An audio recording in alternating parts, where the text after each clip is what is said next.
요한이 세례받으러 나오는 무리에게 이르되 독사의 자식들아 누가 너에게 일러 장차 올 진노를 피하라 하더냐.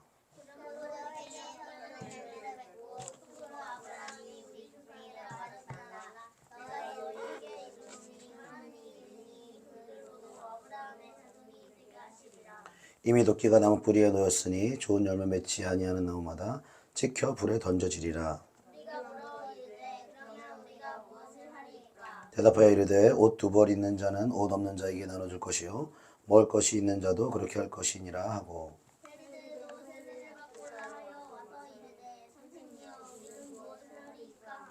이르되 부과된 것 외에는 거두지 말라 하고,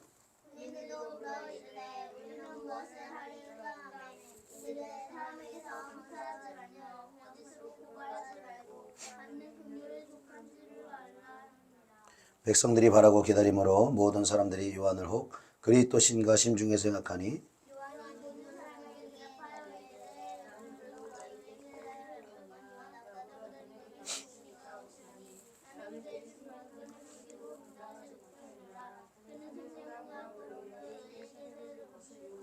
함께 손에 키를 들고 저기에 더장마장을 정하게 하사 알곡은 모아 곡간에 들이고 죽정이나 꺼지지 않는 불에 태우시리라. 아멘.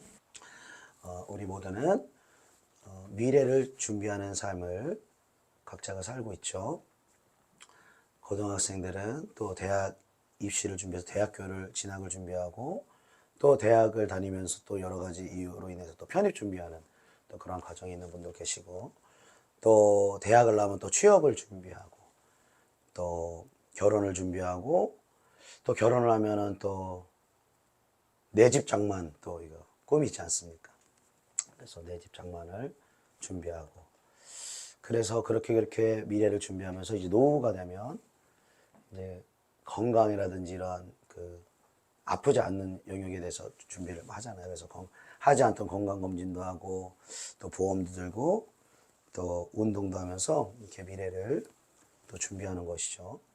그래서 우리가 각 세대마다 각자의 때마다 미래를 준비해야 할 준비들은 각자 우리가 다 다르겠죠. 그러나 우리 모두가 자기가 준비하는 미래를 준비하는 것 다 다르겠지만 우리 모두가 가장 중요하고 꼭 준비해야 하는 중요한 미래의 준비가 있는 것이죠. 그것이 바로 이 땅에서 모두에게 준비되어줘야 될 영원을 준비하는 것이 저와 여러분에게 가장 중요한 준비인 줄로 믿습니다. 여러분, 영원이라는 것은 죽어서는 준비할 수가 없습니다. 봄 옷이 나올 때 봄이 돼가지고는 봄옷 시즌에 맞게 옷을 낼 수가 없죠. 봄옷은 이미 작년에 겨울에도 늦어요. 여름부터 가을부터 다 준비해서 겨울에 다 나와야지 봄에 초겨울에 미리 이렇게 내놓을 수가 있잖아요. 마찬가지인 거예요. 우리의 영혼도 이 땅에서 우리가 살 동안만 영혼을 준비할 수가 있는 거예요. 그런데 많은 사람들이 영혼이 있다는 걸 우리가 인지하지 못하기 때문에, 그리고 영혼이 있다라고 우리가 고백은 하지만 실제적으로 그 영원한 삶이 내 삶에 깊이 있게 와닿지 않기 때문에 우리가 영혼을 준비하는 삶보다는 그냥 우리 현실적인 여러 가지 필요나 내 어떤 미래를 준비하는 경우들이 참으로 많다는 것이죠. 여러분, 저와 여러분이 영원히 사는 것을 믿습니까? 우리 사도신경 방금 했잖아요. 몸이 사는 것과 영원히 사는 것을 믿사옵나이다. 아멘. 저와 여러분은 영원히 사는 존재입니다. 그리고 저와 여러분뿐만 아니라 믿지 않는 자들, 예수를 모르는 자들도 영원히 삽니다. 그분들도 영원히 삽니다. 근데 중요한 거는 영원을 어디서 보내느냐, 이게 중요한 거예요. 영원한 천국에서 우리 영혼을 보내느냐, 아니면 영원한 심판과 저주와 그런 고통 가운데 영혼을 보내게 되느냐, 이것이 문제라는 것이죠. 우리가 우리 인생을 살아가면서 너무너무 개인의 인생이 괴로우면 그 인생을 끝내려고 하고 그러니까 죽음을 맞으려고 하는 그런 시도들도 있지 않습니까? 그렇게 시도를 하는 이유는 죽으면 끝난다고 생각하기 때문에, 이 세상을 마감하면 끝난다고 생각하기 때문에 그런 시도를 할 수가 있는 것인데, 끝나면은 다행이죠. 그러나 죽어서 끝나는 것이 아니라 죽음 이후에 새로운 삶이 시작되는 것입니다. 우리가 이 땅에서의 삶을 출애굽 시편 90편에 보면 모세가 쓴 시편이 나오는데, 인생이 강건하면 70이요 80이다 이렇게 말합니다. 지금은 좀 더 그게 의학이 이렇게 발전하면서 8, 90을 이렇게 사는 것 같아요. 지금은 건강하게 잘 살면. 그런데 우리가 80에서 90의 삶을 살다가, 여러분, 뭐 어떤 시즌에 내가 미래를 위해서 굉장히 투자해야 되는 때가 있어요. 뭐 입시를 공부를 투자를 하던, 어떤 고시를 공부하던, 뭔가 아니면 악착같이 일을 해서 막 잠을 줄여가면서 내 집 마련을 위해서 5년을 계획했다, 10년을 계획했다 그러면 그 사람의 그 기간 안에 1년, 5년, 10년 안에 그 계획 안에는 그 사람이 그 미래의 목표를 위해서, 그 준비를 위해서 쉬지 않고, 그죠? 에너지를 쓰고 시간을 쓰고 마음을 담아서 그 일에 투자를 한다는 거죠. 그리고 그 투자를 잘한 만큼 이 땅에서 미래가 보장되고, 또 재정적인 안정이 주어지고, 또 좋은 학교가 들어가게 되고, 이러한 과정이 있지 않습니까? 우리의 영혼도 여러분 이곳에서만 준비할 수 있다는 거예요. 할렐루야. 저 여러분이 이 영혼에 대한 인식이 깊이 있게 생겨나기를 축복합니다. 그래서 우리가 영혼에 대한 이야기를 하려면은 죽음이라는 걸 이야기할 수밖에 없기 때문에 이게 좀 무거워질 수밖에 없는 거예요. 주제가. 웬 죽음? 나는 젊은데, 나는 건강한데, 나는 창창한데. 그런데 제가 이제 40주를 넘기면서 사역을 하면서 또 이렇게 또 교회 또 친구들 또 사역에 관련된 성도들 이렇게 만나보면서 꽤 많은 장례를 제가 참여를 하게 됐어요. 근데 그 장례 중에서는 정말 나이가 많은 90, 80 중후반 90대 돼서 이제 정말 이제 건강이 악화되고 노화돼서 이제 죽을 만한 그런 연세가 돼서 돌아가신 분도 계셨지만, 몇몇 그러한 제 경험으로는 일찍 어떤 질병이라든지 사고로 인해서 세상을 먼저 이렇게 하늘의 부르심을 받은 그러한 친구들도 있었다라는 것이죠. 그런데 참 제가 그 장례를 치르면서 좀 안타까웠던 것은 그곳에서 이제 정말 그 믿음 생활을 잘했던 분들만 이제 돌아가신 게 아니고, 믿음 생활을 제가 봤을 때는 잘 못하신 분들, 정말 믿음이 저 안에 있을까? 예수 믿는 믿음이 저 안에 있을까? 라고 했을 때 없다라는 쪽으로 생각되어지는 분들이 있었다는 거예요. 연세가 많든 젊어서든. 근데 장례를 할 때는 거의 99%든 100%가 다 천국 갔습니다 이렇게 얘기해요. 여러분 장례 참여해보셔서 아시겠지만, 거기서 이 사람은 믿음이 없어서 지옥 갔습니다 이렇게 말하는 장례식 보셨어요? 그 쑥대밭이 되겠지. 목사를 잡고 네가 뭔데 설사 지옥에 갔을지라도 목사는 거기서 어떻게밖에 말 못해요. 천국 갔습니다. 어떤 분들은 진짜 좀 안타깝지만, 좀 복귀를 해보서 얘기를 하면은 저보다 나이가 어린데 사고를 당했어요. 그래서 먼저 친하던 동생인데, 세월이 오래 흘러서 이제 어느 정도 이제 얘기를 이렇게 할 수가 있는 것이죠. 그런데 그 믿음이 참 이렇게 확신을 제가 못 하겠더라고요. 저도 물론 정말 어떤 식으로든 하나님이 긍휼히 여기셔서 하나님 나라에 들어가게 해주길 간절히 원하는 거죠, 저도. 그런데 저도 확신이 없고 부모도 확신이 없어요. 아이의 저기 삶을 보니까.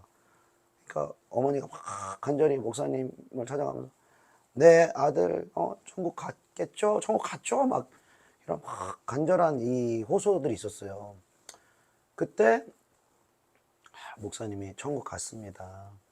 하나님 나라에 가서 그 눈물도 슬픔도 아픔도 없는 곳에서 이제는 편하게 지낼 것입니다. 이렇게 얘기했죠.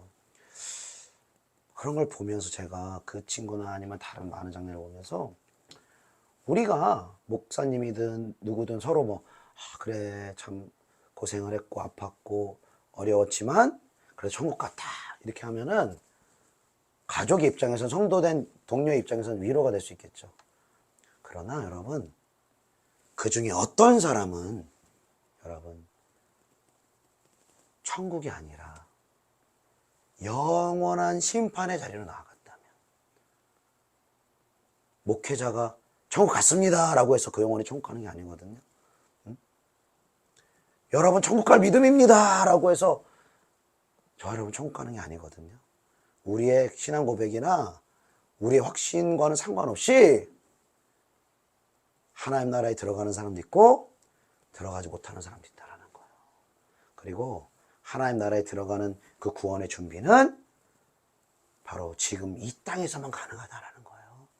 여러분 우리가 이 땅에서 죽음조차 우리에게 우리가 지금 가장 큰 이슈를 가지고 생각하고 있는 그것조차 그 열심조차 죽음이라는 이슈에 우리가 죽음이라는 이슈가 눈앞으로 다가오면 우리가 가장 중요하다고 생각하는 이슈가 아무것도 아닌 게 돼버리는 거예요. 나의 계획도 나의 노력도 나의 모든 미래를 향한 준비도 죽음이란 그 앞에서는 아무것도 아닌 게 되는 거예요. 그런데 죽음 이후에 영원한 천국이냐 영원한 지옥의 심판이냐 여러분 이 갈림길이라면 여러분 죽음을 대비하는 것과는 여러분 비교할 수도 없이 여러분 우리의 인생에서 우리가 지금 급하고도 중요하게 여기는 우리가 준비하는 그것과 못지않게 여러분 급하고 중요한 마음으로 우리의 영혼을 준비해야 된다는 거예요.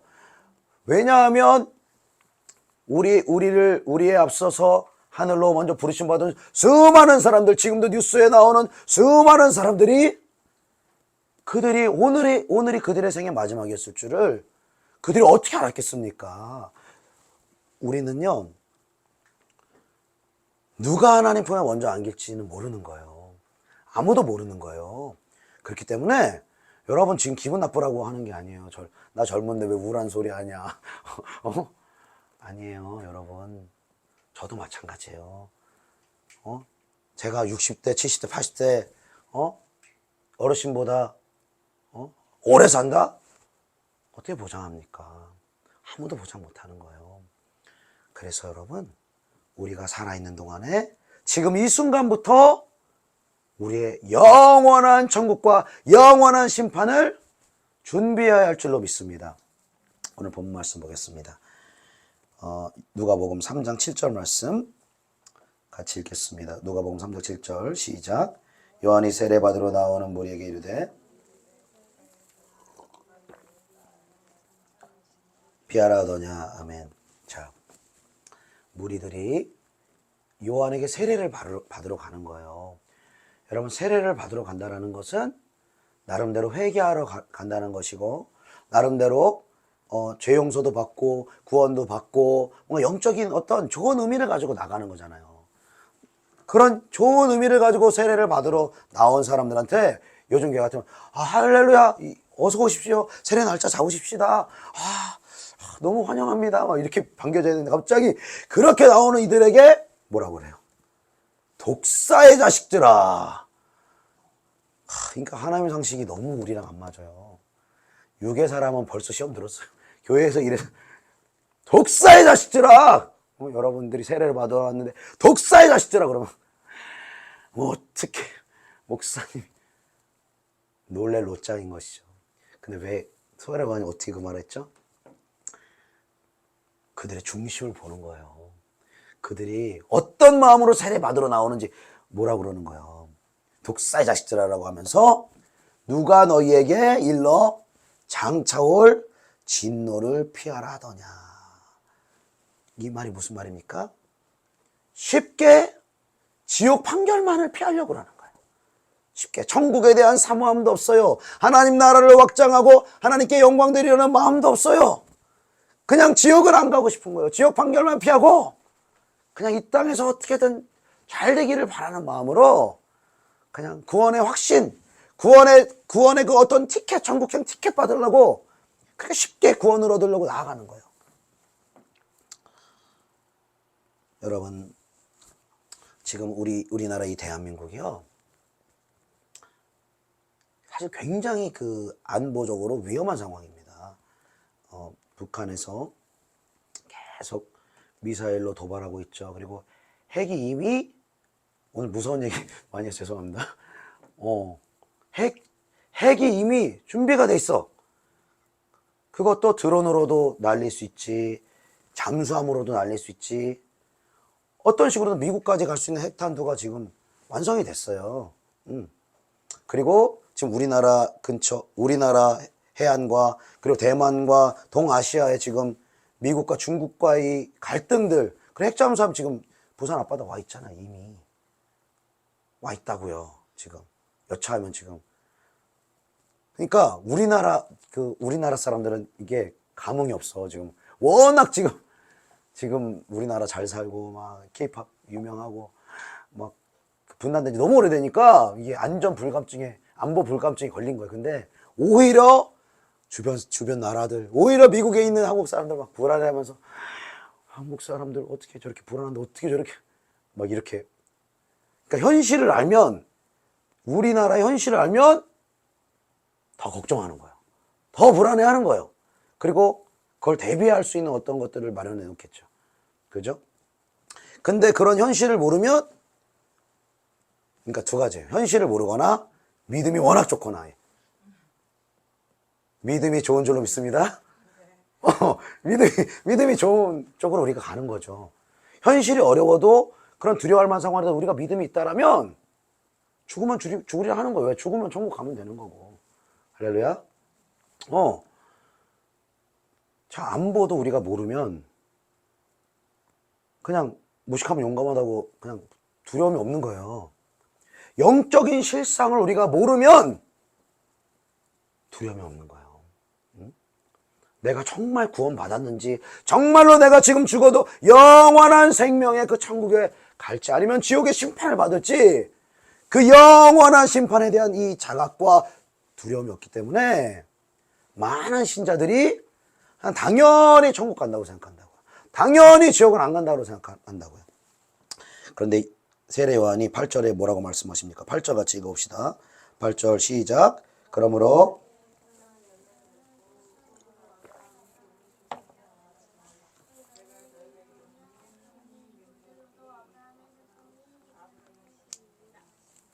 아멘. 자, 세례를 받고 회개하러 나온 그 이스라엘 백성들에게 회개만 해서 될 게 아니라 회개에 합당한 열매를 맺어야 된다, 이렇게 말하는 거예요.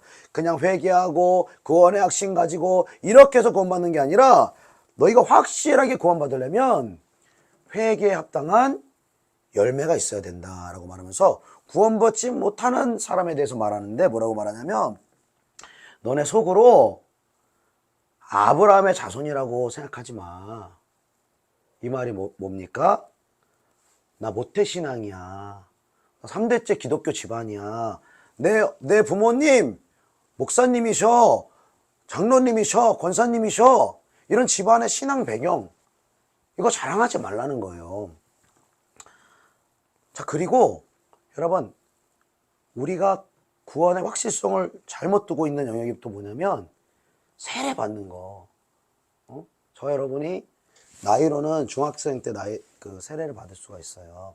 그리고 세례를 받으면 정식으로 교인이 됐다라고 그래요. 그렇죠? 교인 숫자가 한 명 늘어나는 거죠. 그렇죠? 그렇기 때문에 어떻게 보면 목회자들이 교회법에 따르면 그냥 세례를 주고 교인을 삼고 거기까지는 괜찮아요. 근데 여기서 구원을 수여해 버리는 수가 있어요. 세례 받았으니까 너 구원 받은 거야. 너 하나님의 자녀야. 이렇게 가르치는 거예요. 그래서 정서적으로 우리는 다 교회 다니면 하나님의 자녀라고 가르쳐요. 제가 여러분 잘 아실 것입니다. 제가 아동부 사역을 할 때 그 부장 오땡땡 집사님이 계시는데 그분께서 아이들을 향해서 하나님의 자녀입니다 라고 막 이렇게 얘기를 했었죠. 지금은 물론 그렇게 하나님의 자녀라고 하면 동의를 하고 이렇게 하겠지만 제가 그때 너무 강직한 거예요. 마음이. 쟤네 아직 하나님의 자녀 아닌데 그런 마음이 있는 거예요. 그러니까 이제 집사님한테 뭔가 하나님의 자녀가 되도록 해야 됩니다. 이렇게 제가 이렇게 막 말을 했던 것 같아요. 우리가 그러니까 인간적으로 뭐 분위기상으로 보면 아이들한테도 그렇고 교회 온 사람들한테 하나님의 자녀입니다. 그러면은 얼마나 좋아요. 그죠? 근데 갑자기 당신들 독사의 자식들입니다. 그러면은 시험 들고 떠나가는 거죠. 그렇죠? 그런데 여러분 어쩔 때는 성령에 강권하시고 주의 종에게 영적 권위를 주신다면 이런 강력한 메시지가 필요할 때가 있어요. 왜? 사람들이 정말 죄성이 얼마나 이기적이냐면 그냥 구원받는 그 천국의 티켓만 받고 아무런 책임도 다하려고 하지 않아요. 그리고 하나님의 자녀, 구원받은 하나님의 자녀라면 그 증거가 어디 있는 거예요? 세례 받았다고? 직분 받았다고? 봉사 열심히 했다고? 절대 아닌 거죠. 하나님의 자녀로서의 삶을 성경에 다 기록을 해두셨어요. 하나님의 자녀로서의 권세를 가지고 살라고 하나님 말씀하셨어요. 그런데 하나님의 자녀로서의 권리는 내가 받고 싶어요. 아무런 대가 없이. 아무런 구원의 어떤 요구에 충족함도 없이 다 하나님의 자녀이고 싶어 하는 거예요. 그렇기 때문에 책임을 우리가 하나님 앞에 책임을 요구하시는 하나님의 그 요구 안으로 들어가지 않기 때문에 구원받은 하나님의 자녀로서의 합당한 삶을 살 수도 없어요. 천국 백성으로서의 그러한 천국의 확신과 은혜와 천국의 그 역사하심을 경험할 수 없어요. 그냥 종교적인 그런 신앙인으로밖에 우리가 살아가지 못할 때가 참으로 많다라는 것이죠. 우리 구원의 조건은 내 열심이라든지 내 신앙 배경이라든지 교회에서 목사님이 이렇게 하면 구원받습니다라고 말해준 그 목사님의 말에 여러분 구원의 기준을 두어서는 안 됩니다. 구원의 기준은 반드시 하나님의 말씀인 성경에 두어야 될 줄로 믿습니다. 자, 9절 말씀 한번 읽어봅시다. 9절 말씀 시작. 이미 도끼가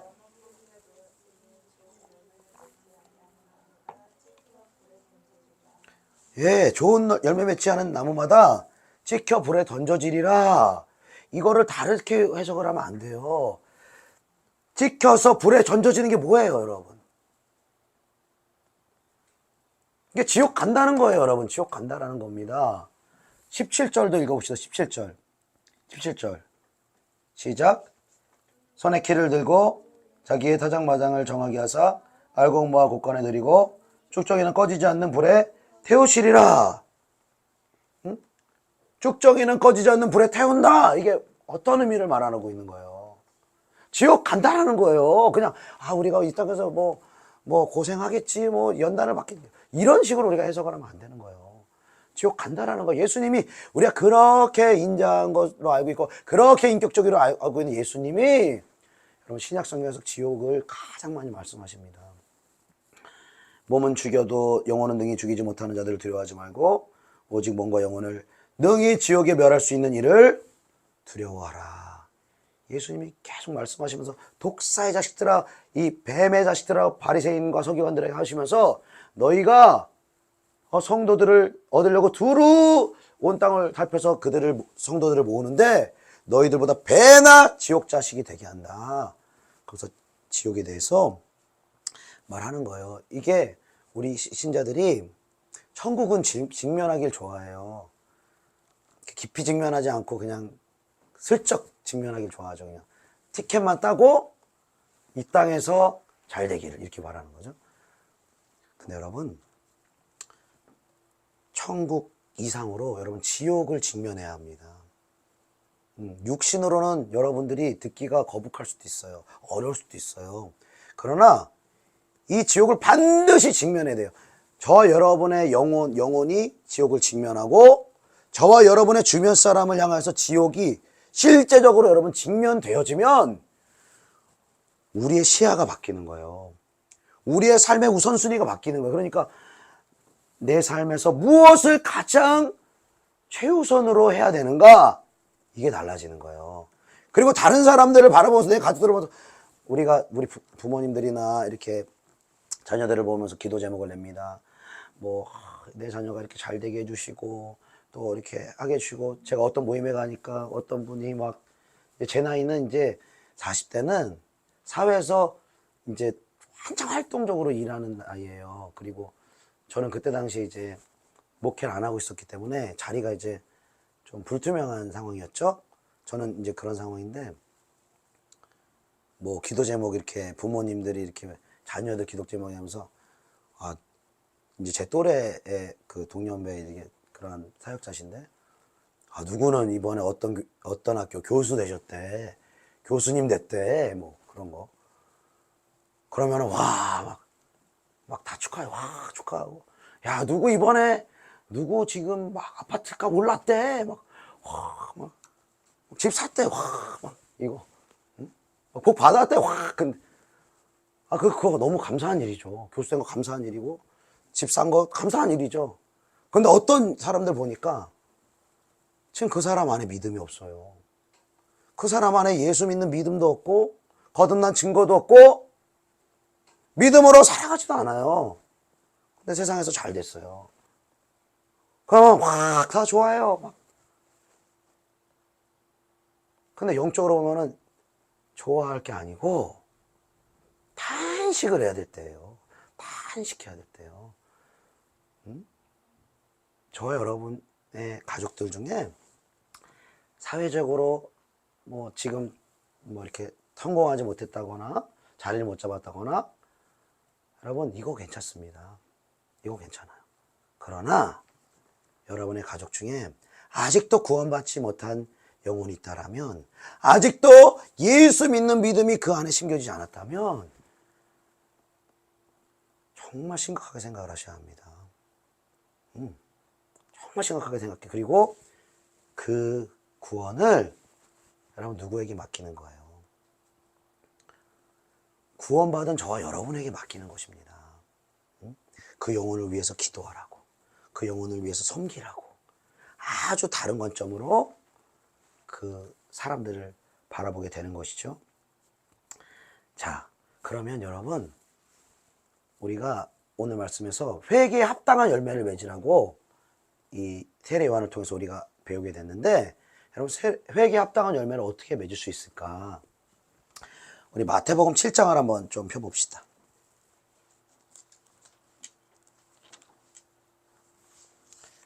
마태복음 7장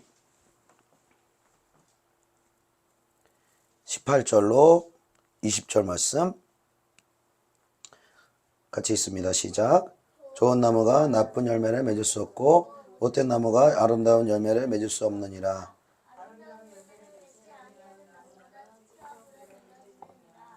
이러므로 그들의 열매로 그들을 알리라. 아멘. 또 똑같은 관점의 얘기를 하는 거예요. 아름다운 열매를 맺지 않은 나무마다 찍혀서 지옥불에 던져진다 라고 말하는 거니까, 열매, 아까 회개에 합당한 열매를 맺으라는 건 똑같은 말씀인 거예요. 아름다운 열매를 맺어라. 그런데 18절에 보니까 어떻게 아름다운 열매 맺을 수 있나 보니까, 우리가 아름다운 열매를 맺으려고 애써서 맺는 게 아니라 어떻게 맺는다는 거예요. 좋은 나무가 되면, 좋은 나무는 나쁜 열매를 맺을 수 없고, 못된 나무, 나쁜 나무는 아름다운 열매를 맺을 수 없다라는 거예요. 그러니까 우리가 좋은 아름다운 열매를 맺는 것은 시작은 나의 노력에 있지 않다는 거예요. 즉 우리의 어떤 성분이 바뀌어야 된다는 거예요. 그러니까 우리가 못된 나무여서 못된 열매를 맺어서 지옥불에 찍혀질 존재였다면 어느 순간 우리가 아름다운 나무로 바뀌어야 되는 거예요. 할렐루야. 그 아름다운 나무, 좋은 나무로 바뀌는 것이 바로 거듭남의 역사인 줄로 믿습니다. 그래서 이 거듭난 증거가 저와 여러분의 삶 가운데 있어야 된다는 거예요. 그냥 교회 왔다고 구원받는 것이 아니라, 그냥 세례받았다고 구원받는 것이 아니라, 그냥 목사님 말씀 들으니까 봉사 열심히 하고 주일 성도 잘하고 헌금 생활 잘하면 구원받습니다. 그런 목사님 말에 근거한 것이 아니라 좋은 나무가 돼서 아름다운 열매를 맺고 있는가, 그러니까 성분이 우리가 바뀌었는가, 우리가 이것을 살펴봐야 한다는 것이. 그러니까 성경은 여러분 모든 것을 증거를 가지라고 말해요. 증거를. 고린도서 10장에 보면은 너희 믿음을 시험하고 너희가 믿음 안에 있는가 확증해라, 이런 말씀이 있어요. 확증해라. 목사님이 구원을 수여해 주는 게 아닙니다. 여러분의 선행이라든지 여러분의 봉사로 구원이 이루어지는 게 아닙니다. 여러분의 믿음이 하나님의 말씀이 요구하고 있는 구원의 조건을 충족하고 있는지 내가 캐치해야 된다는 거예요. 내 운명이잖아요. 내 영원한 운명이잖아요, 여러분. 그런데 많은 사람들이 이 성경을 나에게 깊이 있게 대입을 하지 않습니다. 죽음도 영원한 문제도 나에게 깊이 대입해보지 않아요. 천국도, 지옥만 대입 안 하는 게 아니라 천국도 깊이 있게 대입하지 않습니다. 에베소 1장에 그리스도 안에서 하늘에 신령한 모든 것을 우리에게 주셨다 라고 말씀하세요. 주셨다. 그럼 주셨는데 왜 나는 이러냐 라고 했을 때, 주신 것에 대해서 우리가 믿고 말하고 믿음대로 행동할 때 주신 것이 우리에게 이루어지는 거예요. 할렐루야. 천국도 지옥도 우리가 깊이 있게 이 성경을 내 삶 가운데, 내 신앙 가운데 부딪혀야 되는 거예요. 노아의 홍수가 있을 때도, 소돔과 고모라의 그 멸함이 있을 때도 심판이 있을 것이다. 하나님이 이제는 불과 유황으로 멸할 것이다. 경고가 있었지만 수많은 사람들이 농담으로 알았다. 농담.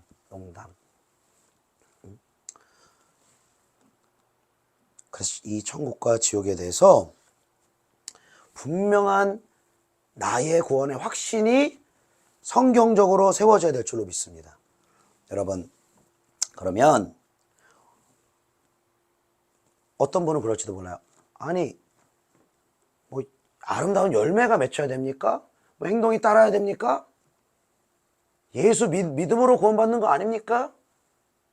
우리가 이렇게 말할 수도 있겠죠. 왜냐면 예수님을 믿음으로 구원받는 게 맞으니까. 그리고 우리의 행위로 구원받을 수 없다라고 에베소서라든지 여러 성경에 기록을 해놓았기 때문에 예수님이 아니고서 우리가 구원받을 수 없는 것이 맞습니다. 그런데 중요한 건 예수 믿는 진짜 믿음이 신자들 안에 있는지, 각 개인 안에 있는지 어떻게 아냐는 거예요. 그 증거를 나 구원의 확신이 있어요. 나 세례 받았어요. 나 이만큼 봉사 많이 했어요. 이런 목사님이 구원 받는다고 했어요. 라고 했지만 실제적으로는 그 안에 구원받을 만한 믿음이 없고 진정한 예수 믿는 믿음으로 거듭나지 않았고, 그러면 아무리 자기가 구원을 주장한다 할지라도, 아무리 확신이 있다 할지라도 그 사람은 마지막 그 죽음 이후에 멸망의 자리로 나갈 수밖에 없는 거예요. 여러분들이 아무리 건강에 대한 여러분의 확신이 있다 할지라도, 여러분 아직 젊기 때문에 그렇게 안 하지만, 저도 이제 조금씩 이제 나이가 들고 몸에 조금 이상이 생기면서, 그전에 뭐 다 좋죠. 뭐 병원 갈 필요도 없고 뭐 건강에 자신 있는 거예요. 근데 자신 있다가도 언제 기회가 돼서 건강검진을 딱 하러 갔는데 몸에 이상이 너무 많이 나오는 거예요. 안 보이던 뭐 여러 가지. 지금은 많이 좋아졌습니다만 예전에 훨씬 더 살쪘을 때 이럴 때 안 좋은 거예요. 그런데 여러분, 건강검진 해가지고 어떤 사람이 나쁜 결과가 나왔어요. 건강이 안 좋았다고, 안 좋게 나온 거예요. 근데 그 차트를 보고도, 아니야, 나 건강해. 나 건강에 자신 있어. 나 뭐 걱정하지 마. 이래서 그 사람의 삶의 패턴을 바꾸지 않고, 식습관을 바꾸지 않고, 운동을 하지 않고, 그대로 살면 여러분 어떻게 돼요? 계속 그 영역의 건강이 악화가 돼서 결국에는 돌이킬 수 없는 그 지경에 이를 수밖에 없는 것이죠. 우리도 마찬가지로 영적으로 우리가 영적인 건강검진을 해야 되는 거예요. 때때로 우리가 늘 우리가 구원에 대해서 나 구원 받았지 이렇게 아니라 우리 구원에 대해서 성경을 통해서 영적인 진단을 내려야 될 줄로 믿습니다. 그러니까 이 성경이 참 오묘한 책입니다. 왜냐면은 믿음으로만 구원받는다라고 한 부분도 있어요. 그리고 믿음으로만이 아니고 믿음과 행함이 같이 가야 된다 이렇게 말하는 구절도 있어요. 그러니까 좀 헷갈릴 수가 있거든요. 근데 우리 사람의 죄성이 얼마나 간사한지 아십니까? 믿음으로만 구원을 딱 받는다 그러면은 예수 믿어요. 저 세례 받았어요. 세례 요한한테 나오는 이 죄인들처럼 그냥 천국 티켓만 따는 거예요. 천국 티켓만 따고 천국 백성으로서의 하나님의 자녀로서 하나님이 요구하시고 하나님께서 나타내시고자 하는 그 하나님의 뜻과 하나님의 영광 가운데는 절대로 나아가지 않습니다. 그냥 이 땅에 세상의 사람들하고 완전히 같은 삶을 사는 거예요. 신자인데도. 근데 이러한 사람들도 있고, 그럼 구원에 믿음에 따른 행함이 필요하다. 이러한 가르침도 있어요. 그러면 이러한 가르침이 있는 사람은 자기 행위를 너무너무 앞세우고 자기 행위로 너무너무 자기가 의로워지는 거예요. 그러니까 그리고 그 행위가 믿음에 기반이 되어 있지 않고 하나님의 말씀에 기반이 되어 있지 않고 자기 의로움, 자기 열심, 자기 봉사, 이런 사람이 의가 충천해져 가지고 자기는 무조건 천국 가는 사람이에요. 자기 열심을 보니까, 자기 의를 보니까. 그러니까 이 영역에 믿음으로만 구원받는다는 이 성경도 진리요, 믿음과 행함이 같이 가야 된다는 성경도 진리인데 그 진리를 바라보는 사람이 죄인이라는 거예요. 그 사람이 얼마나 이기적인지 이 말씀이 요구하고 있는 하나님의 뜻은 상관없어요. 상관도 없어요. 그냥 내가 취하고 싶은 것만 취하는 거예요. 우리가 하나님 나라의 백성이 되고 진짜 하나님의 뜻 가운데로 나아가는 사람이 되면 하나님 나라의 영광과 그 하나님 나라의 축복도 오지만 육으로는 반드시 우리가 대가집을 해야 되는 영역들이 있어요. 좁은 길이, 신앙생활은 여러분 좁은 길이에요. 출발부터 좁은 길이에요. 그렇기 때문에 넓은 길로 가는 수많은 성도들을 따라서 가면 안 돼요. 누가복음 말씀에 13장에 어떤 사람이 주님께 나와서 물어봅니다. 구원을 받는 사람이 적으니까? 이렇게 물어보니까 주님께서 좁은 길로 들어가기를 힘써라. 들어가기를 힘써도 들어가지 못할 자가 많으리라 하면서 뭐라고 말하냐. 여러분, 그 좁은 길로 들어가기를 힘쓰는 사람이 여러분, 교회 안에서 그냥 형식적으로 신앙생활을 하는 사람이겠습니까? 교회만 왔다 갔다 하는 사람들이겠습니까? 그렇지 않아요. 교회에서 열심을 내는 사람을 말하는 거예요. 그래서 그 말씀 그 다음에 주여 우리가 주의 이름으로 이런 일도 했고요. 내가 주님의 가르침도 받았습니다 라고 하지만 주님 말씀하시기를 불법을 행하는 자들아 내게서 떠나가라 말씀하시는 거예요. 그러니까 여러분 우리가 생각보다 우리 지금 이 시대에는요 여러분 교회 바깥에 있는 사람을 구원할 게 아니라 교회 안에서 실제로는 구원받지 못하고 실제로는 멸망의 길로 실제로는 지옥의 파멸의 길로 나아가는 수많은 영혼들을 그들에게 새롭게 복음을 전해야 된다는 거예요. 그들에게 새롭게 천국과 지옥이 있다는 거 선포해야 된다는 거예요. 그리고 예수를 믿지 않으면 예수 믿는 참된 믿음이 우리 안에 있지 않으면 우리는 누구라도 지옥에 갈 수밖에 없는 죄인이라는 것을 가르쳐 줘야 된다는 것입니다. 그리고 여러분, 그러면 우리가 그러면 분명한 구원의 확신이 있어야 되잖아요. 이 구원의 확신에 대해서 로마서 1장 17절에 이런 말씀이 있습니다. 복음에는 하나님의 의가 나타나서 믿음에 이르게 하나니 기록된 바 오직 의인은 믿음으로 말미암아 살리라 함과 같으니라. 이런 말씀이 있습니다. 자, 복음을 통해서, 복음 대신 예수 그리스도를 통해서 우리가 믿음으로 구원을 받는 것입니다. 그런데 처음에는 여러분, 믿음에서 믿음에 이른다라고 했을 때 처음 믿음은 내가 애쓰는 믿음이에요. 내가 애쓰는 믿음이에요. 말씀도 보려고 애쓰고, 기도도 하려고 애쓰고, 하나님 뜻대로 살아보려고 애쓰고, 사명을 따라 살려고 애써보고, 애쓰는 삶이에요. 믿음으로 믿음에라고 했을 때 그 두 번째 믿음은요, 내가 애쓰는 가운데 어느 순간 하나님이 믿어지게 하는 거예요. 여러분 차이를 아시겠습니까? 내가 믿으려고 애쓰는 거랑 믿어지는 거랑, 하나님 약속의 말씀이 있구나 라고 머리로 이해하는 거랑 실제로 내가 이 말씀이 믿어져서 이 말씀이 사모가 되고 이 말씀대로 살아가기를 원하고, 그러니까 우리가 거듭났더라도 당연히 말씀대로 못 살고 넘어질 수 있습니다. 그러나 말씀대로 살고 싶지 않은데 살아야 되니까 사는 사람하고, 살고 싶은데 육신의 연약함이 있기 때문에 넘어지는 사람하고는 근본적으로 여러분 다른 거예요. 다른 거예요. 그런데 그래서 여러분, 믿음으로 애쓰는 단계와 믿어지는 단계, 이것을 그러니까 믿어지는 단계를 가리켜서 제가 몇 차례 말씀드렸는데 이름이 바뀐다라고 말씀드립니다. 이름이 바뀐다. 아브람에서 아브라함으로, 야곱에서 이스라엘로 바뀌는 거예요. 그러면은 아브람에서 아브라함, 야곱에서 이스라엘로 이름이 바뀌면 삶의 목적이 바뀌어요. 이 사람은 삶의 목적이 바뀌고 더 이상 자기의 욕심을 따라, 이 땅에서의 꿈을 따라 살지 않습니다. 이 사람은 하나님의 나라를 위하여서, 그분의 영광을 위하여서, 그리고 영원한 생명과 영원한 심판에 처해 있는 수많은 영혼들을 섬기기 위해서 이 사람은 살아갑니다.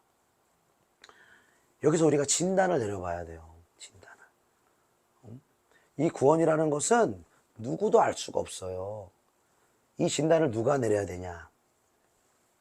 내가 내려야 돼. 내가 내리고, 정말 내 영적 이름이 바뀌어서 난 이제 하나님 나라를 위해 살고 싶고, 그리고 영원한 생명을 증거하고 영원한 하나님의 나라를 확장하고 천국과 지옥이 있음을 분명히 알고 그 지옥에 처해 있는 수많은 영혼들을 향해서 내 시간과 내 에너지와 내 모든 것들을 투자한다. 이 사람 이름이 바뀐 거예요. 그런데 아직 그러지 못했다. 이 사람 아직 이름이 바뀌지 않은 것입니다. 애쓰고 있는 거예요. 좁은 길로 들어가라고 힘쓰라고 말씀하셨기 때문에 애쓰는 거예요. 그럼 애쓰는 게 필요 없냐? 그렇지 않아요. 애써야 돼요. 힘써야 돼요. 노력해야 돼요. 하나님의 말씀 안에 있는 영적인 방향을 향해서 노력해야 돼요. 그러나 그 이름이 바뀌는 건 언제 될지 모르는 거예요. 여기에 하나님의 신비가 있는 거예요. 하나님의 주권이 있는 거예요. 그런데 우리가 잠언 8장에 보면 나를 사랑하는 자들이 나의 사랑을 잊고 나를 간절히 찾는 자들이 나를 만나리라.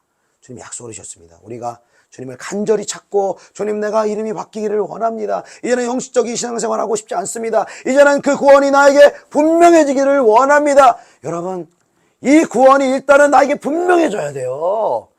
그게 첫 번째예요. 여러분, 제가 몇 차례 말씀드렸다시피 이런 사례에서 제가 예를 드는데, 그 박진영 씨 있잖아요. 박진영 씨. 이분이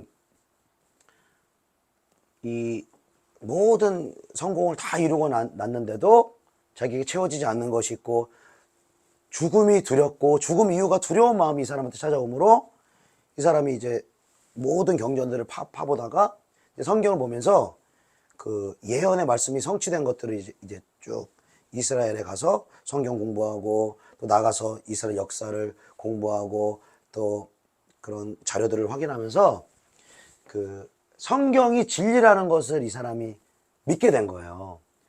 왜냐하면 예언들이 다 성취됐으니까. 과거에 말씀하셨던 게 성취됐으니까. 근데 머리로는 알겠는 거예요. 이게 진리라는 게.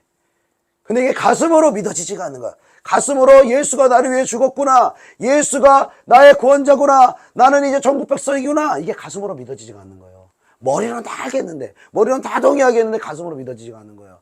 그리고 이 사람이 성경을 하루에 7시간에서 10시간을 판 거예요. 응? 이게 믿어져야 되니까. 그런 과정에서 성경을 하도 보다 보니까 성경 공부반이 생겨버린 거예요. 이 사람 성경 공부반이 생기고, 자기가 자기를 알기는 자기 거듭나지 않았는데, 자기 구원 안 받았는데, 자기 보고 성경 공부해달라고 사람들이 찾아오고, 자기가 성경 공부해주다가 어떤 사람은 막 구원받고, 거듭나는 역사가 일어나고, 자기는 안 거듭났는데. 응? 그래서 이 사람이 힘들었나 봐요. 그렇게 하나님 앞에서 씨름하고 노력하고 하나님을 찾기를, 그렇게 성경을 파기를 7년의 시간을 보냈대요. 7년의 시간. 그리고 어느 날 그냥 힘없이 언제 믿어지나, 언제 거듭나나 이렇게 하고 이렇게 보고 있는데 히브리서 말씀을 딱 보다가 그 말씀이 들어오면서 그때 믿어지는 거예요. 그때 구원 받았구나. 우리만 하면 이름이 바뀌었구나. 그 다음부터 어떤 삶을 살아요? 이 사람 연예인인데 이 사람 목적은 연예인이 아니에요. 연예인 하는 게 아니에요. 이 사람 목적은 가수로 뭐 춤추는 사람 되는 게 아니에요. 유명해지는 게 아니에요. 돈 버는 게 아니에요. 많은 사람들이 칭찬받는 게 아니에요. 그 다음부터는 자기가 하는 그 일을 통하여서, 그 연예인의 그 일을 통하여서, 그 기획자의 그 자기의 일을 통하여서 하나님 나라의 복음을 증거하는 사람이 되는 거예요. 그 영역의 일을 통하여서 죽어가는 영혼들을 살릴 수 있는 하나님의 나라의 일꾼이 되는 것입니다. 저와 여러분을 통해서도 하나님 똑같은 일을 하길 원하시는 거예요. 그 분명한 구원이 여러분에게 주어지지 않았다? 하나님은 여러분의 일을 잘되게 하실 이유가 없습니다. 왜 잘되게 합니까? 잘돼서 죄 짓고, 잘돼서 내가 지옥에 가는 길로, 내가 잘됨으로 수많은 영혼들을 심판의 길로 같이 데리고 가는데 왜 잘되게 합니까? 결코 하나님이 우리를 잘되게 해야 될 보장과 이유가 없는 거예요. 그러나 우리가 구원의 그 분명한 영적인 이름이 바뀌었다면, 하나님의 나라를 위해서 살고 영혼 구원을 위해서 죽기로 자원하는 마음과 기쁨으로 그 일을 감당한다면 왜 여러분의 삶을 축복하지 않겠습니까? 왜 여러분의 일을 풀어지게 하지 않겠습니까? 여러분의 그 일을 통하여서 여러분이 잘되면 잘될수록, 여러분이 높아지면 높아질수록 수많은 영혼들을 하나님께로 인도하고 수많은 지옥 가는 영혼들을 천국 백석으로 인도할 텐데, 이게 우리가 참 어리석은 거예요. 이게 많은 신자들이 참 어리석은 거예요. 나 잘되게 해주세요. 잘되게 해주세요. 잘되게 해주세요. 잘되게 할 다른 하나님의 놀라운 계획이 있는데 영원의 삶하고는 아무런 상관이 없어요. 하나님이 우리에게 잘되게 하는 유일한 이유는 그 사람이 영원의 삶을 분명히 인지하고 나의 영혼을 위하여, 나의 가족의 영혼을 위하여 내가 가는 곳마다 수많은 영혼들을 영원한 지옥에서 영원한 천국으로 이동시키려는 이 사명과 부르심을 가지고 있는 사람, 그 사람에게 하나님의 모든 것들을 맡기세요. 모든 지혜를 주세요. 모든 능력을 주세요. 모든 재정을 주세요. 그럼 여러분, 금방 판단이 되십니까? 내 방식대로 잘 되려고 하는 이 내 지혜, 내 방법, 세상적인 방법, 우리가 어느 선까지 우리가 높아질 수가 있어요. 그러나 우리가 하나님의 나라에 올인이 된 사람, 그 사람은요, 우리가 갈 수 없는, 상상할 수 없는 영역까지 하나님이 높이십니다. 높이시기를 원하십니다. 요셉처럼 총리가 되게 하시고, 다니엘처럼 총리가 되게 하시고, 다윗처럼 왕이 되게 하시고, 할렐루야. 그 사람들 보면서 제가 말씀드렸죠. 뭐라고 생각해야 된다고. 아, 다윗이라서 그런 거지. 요셉이라서. 그게 아니라고. 저 여러분 하나님 자녀라고요. 응? 그러면은 바로 그 모습이 내 모습이 돼야 되는 거예요. 하나님이 바라보는 저 여러분은 그런 모습이 돼야 되는 거예요. 응? 그래서 먼저는 우리의 이름이 바뀌어야 돼요. 응? 이게 이름이 바뀌지 않는 것이 잘못은 아니에요. 정죄당할 것도 아니에요. 그냥 자연스럽게 그러나 간절한 마음으로 그분의 말씀과 또 간절히 그분을 만나기를 원하는 마음을 가지고 그분 앞으로 나아가는 거예요. 응? 그리고 나아갈 때 하나님 어느 순간 열어주세요. 어느 순간 부어주세요. 그분을 기다리세요, 여러분. 간절히 기다리세요. 여러분, 그거는 누가 해줄 수 있는 게 아니에요. 저도 해줄 수 있는 게 아니에요. 바로 여러분이 해야 되는 거예요. 주님, 내가 간절히 그것을 원합니다. 그 마음이 없다면 주님 간절히 원하는 마음을 나에게 주세요. 왜 나에게는 간절히 영원을 사모하는 마음이 없습니까? 왜 나에게는 영원한 심판을 두려워하는 마음이 없습니까? 왜 나에게는 나의 가족을 바라보며 나의 지인들을 바라보며 지옥으로 가는 수많은 영혼들을 바라보며 그들을 안타까워하는 마음이 없습니까? 여러분, 그 마음을 여러분 구하셔야 합니다. 그리고 여러분, 날마다 회개에 합당한 열매를 맺으며 살아가십시오. 날마다 여러분 구원을 이루어 가십시오. 빌립보서에서 말씀하셨듯이 너희가 두렵고 떨림으로 구원을 이루어 가라고 했어요. 나에게 주신 구원을 구원받았으니까 됐다. 구원 전국에 티켓 땄으니까 됐다. 그리고 그냥 이 땅에 살아가는 수많은 사람들하고 여러분 똑같은 삶을 살면 안 됩니다, 여러분. 여러분 정말 구원을 받았다면, 정말로 여러분의 이름이 바뀌었다면 하나님의 자녀에 합당한 삶을 사십시오. 그리고 하나님의 자녀로서의 권세를 드러내며 사십시오. 그리고 여러분이 날마다 여러분 회개에 합당한 순종의 삶을 살아갈 때 여러분에게 계속해서 하나님께서 기름 부으시고 이름을 바꾸시고, 여러분 이름이 한 번만 바뀌는 게 아니에요. 계속해서 영적으로 돌파시키시고 그리고 새로운 차원의 영역으로 여러분 나아가게 하시는 거예요. 누구에게? 사모하는 영혼에게 오는 거예요. 해라 할 수는 있지만 그 마음은 여러분 몫인 거예요. 여러분의 고백과 여러분의 선택과 여러분의 그런 간절한 마음으로 하나님께 나아가는 것에 달려있는 것입니다. 여러분 그렇게 날마다 영원을 향하여서 날마다 회개에 합당한 열매를 맺는 삶으로 나아가게 되므로 여러분의 삶에 하나님 나라가 날마다 가득해지고, 또 여러분의 삶을 통하여서 수많은 사람들이 수많은 지옥갈 영혼들을 옳은 대로 인도하여서 천국의 길로 인도하여서 다니엘 12장의 말씀과 같이 영원토록 빛나리라 말씀하신 주님의 말씀처럼 여러분의 삶이 이 땅에서의 한시적으로 빛나는 삶이 아닌 이 땅의 한시적인 잠깐이면 지나가는 이 땅의 삶 이후에 영원한 삶을 하나님 준비하실진데, 여러분들은 영원토록 빛나는 하나님의 자녀가 될 줄로 믿습니다. 기도하시겠습니다.